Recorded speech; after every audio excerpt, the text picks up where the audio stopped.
এরপর আল্লাহ বললেন ওয়া ফাদ্দালনাহুম আলা কাসীরিম মিম্মান খালাকনা তাফদীলা।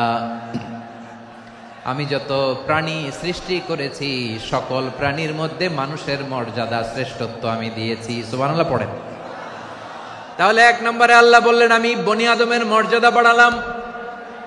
এরপরে বললেন স্থলে এবং সমুদ্রে চলাচলের জন্য যানবাহন দিলাম।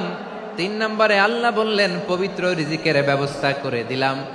এরপরে আল্লাহ বললেন যত প্রাণী আছে সৃষ্টি আছে সবগুলার উপরে আমি মানুষকে শ্রেষ্ঠত্ব দিলাম। সুবহানাল্লাহ। তাহলে সবচেয়ে বেশি শ্রেষ্ঠত্ব মানুষের। কার? মানুষের। শুধু তাই নয় প্রিয় ভাইরা, আকাশ এবং জমিনে যা কিছু আছে সবকিছু মানুষের জন্য, মানুষের কল্যাণে, মানুষের প্রয়োজনে, মানুষের বশীভূত করে সৃষ্টি করেছেন কে?